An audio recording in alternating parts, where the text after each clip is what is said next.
تعالیٰ کی ذات نے ارشاد فرمایا ان فی خلق السماوات والارض، بے شک آسمان اور زمین کی پیدائش میں، واختلاف اللیل والنہار، اور اختلاف ہے رات اور دن میں، یعنی آسمان کی پیدائش اور زمین کی پیدائش میں اختلاف ہے، یہ ایک دوسرے سے جدا ہیں، مختلف ہیں، اور رات کا آنا اور دن کا چلے جانا اور دن کا آنا اور رات کا چلے جانا یہ بھی ایک دوسرے سے مختلف ہیں، جدا ہیں۔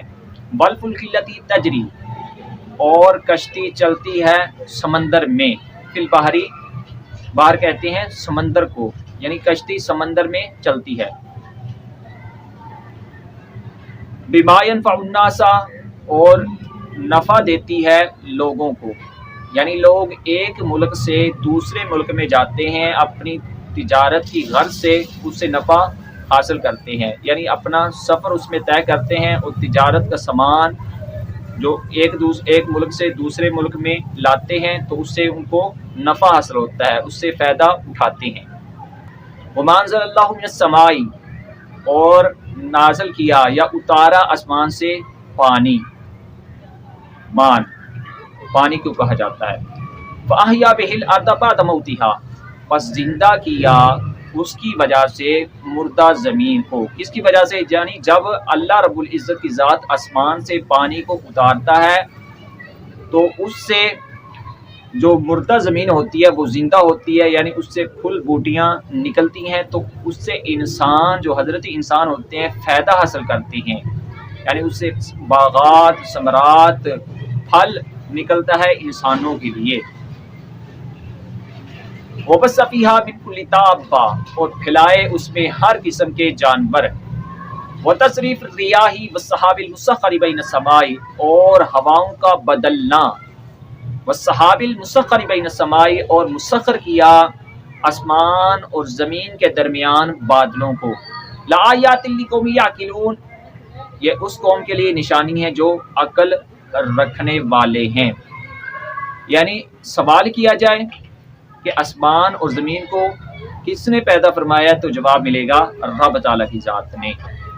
تو فرمایا اسی طرح رات کا آنا اور دن کا چلے جانا، اور دن کا آنا رات کا چلے جانا یہ کون کر سکتا ہے، یہ سوال کریں تو جواب ملے گا رب تعالیٰ کی ذات۔ تو فرمایا اسی طرح کشتی کا دریا میں چلنا جس سے لوگ نفع حاصل کرتے ہیں، نفع اٹھاتے ہیں، اس کو چلانے والی ذات کون ہے، یہ سوال کیا جائے تو جواب ملے گا رب تعالیٰ کی ذات۔ تو اسی طرح اگر سوال کیا جائے جانوروں کو زمین میں پھیلانے والی ذات کون ہے، تو جواب ملے گا رب تعالیٰ کی ذات۔ اسی طرح ہواؤں کا رخ بدلنا، کبھی شمال سے آتی ہے کبھی جنوب سے، اسی طرح ہواؤں کا رخ بدلنا سوال کیا جائے تو جواب اس کا یہی ملے گا رب تعالیٰ کی ذات ان سب چیزوں کو کرتی ہے۔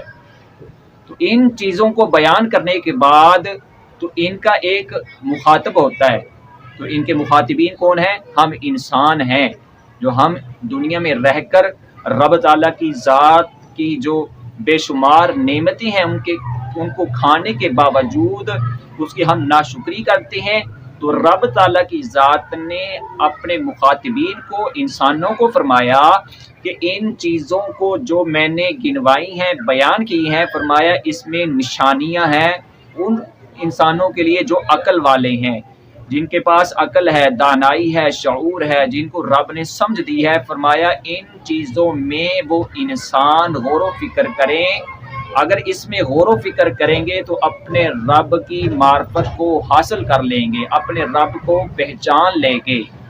تو دعا ہے کہ اللہ رب العزت کی ذات میرے چند کلمات اپنی بارگاہ میں قبول فرمائے۔ آمین۔ وآخر دعوانا ان الحمدللہ رب العالمین۔